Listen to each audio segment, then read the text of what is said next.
जय सिया राम। भक्तों, कई बार हम सबसे कुछ ऐसे कार्य हो जाते हैं जिससे हम मन ही मन पछताते हैं और सोचते हैं कि हम इसका प्रायश्चित किस प्रकार करें।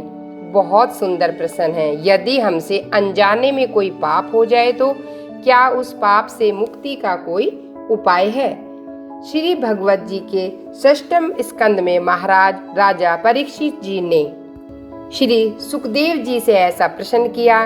बोले, भगवान, आपने 5वें स्कंद में जो नरकों का वर्णन किया उसको सुनकर तो गुरुवर रोंगटे खड़े हो गए। प्रभुवर, मैं आपसे पूछ रहा हूँ, यदि कुछ पाप हमसे अनजाने में हो जाते हैं, जैसे चींटी मर गई, हम लोग श्वास लेते हैं तो कितने जीव श्वासों के माध्यम से मर जाते हैं। भोजन बनाते समय लकड़ी जलाते हैं, उस लकड़ी में भी कितने जीव मर जाते हैं। और ऐसे कई पाप जो अनजाने में हो जाते हैं, जिसे हम करना नहीं चाहते। उस पाप से मुक्ति का क्या उपाय है? भगवान आचार्य सुखदेव जी ने कहा, राजन, ऐसे पाप से मुक्ति के लिए रोज प्रतिदिन 5 प्रकार के यज्ञ करने चाहिए। महाराज परीक्षित जी ने कहा, भगवान, एक यदि कभी करना पड़ता है तो सोचना पड़ता है।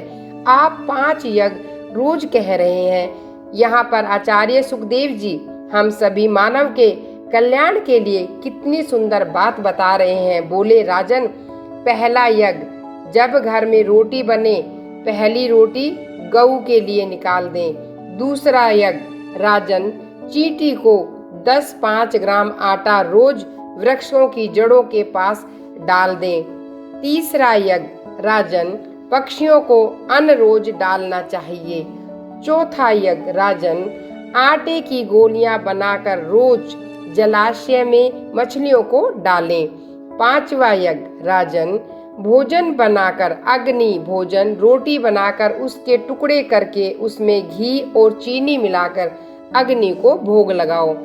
इस प्रकार आप अतिथि सत्कार खूब करें। कोई भिखारी आए तो उसे झूठा अन्न कभी भी भिक्षा में ना दें।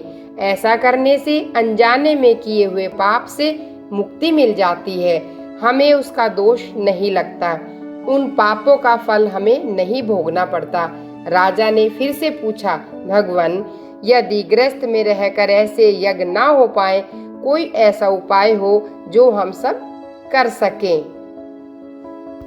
नरक से मुक्ति पाने के लिए हम प्रायश्चित करें।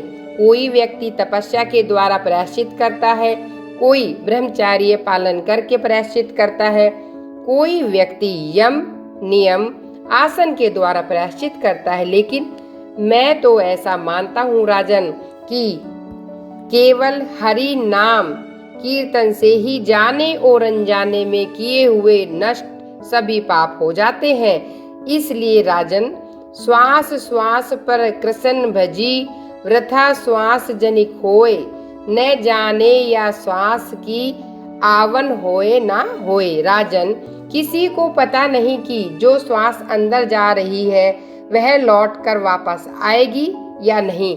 इसलिए सदैव हरि का जपते रहो। और मैं तो आपसे यह कहना चाहता हूँ, भगवान राम और कृष्ण के नाम को जपने के लिए कोई भी नियम की जरूरत नहीं है। कहीं भी, कभी भी, किसी भी समय, सोते जागते उठते बैठते गोविंद नाम रटते रहिए। हरे राम राम राम हरे हरे, हरे कृष्णा कृष्णा कृष्णा हरे हरे, कृष्णा कृष्णा।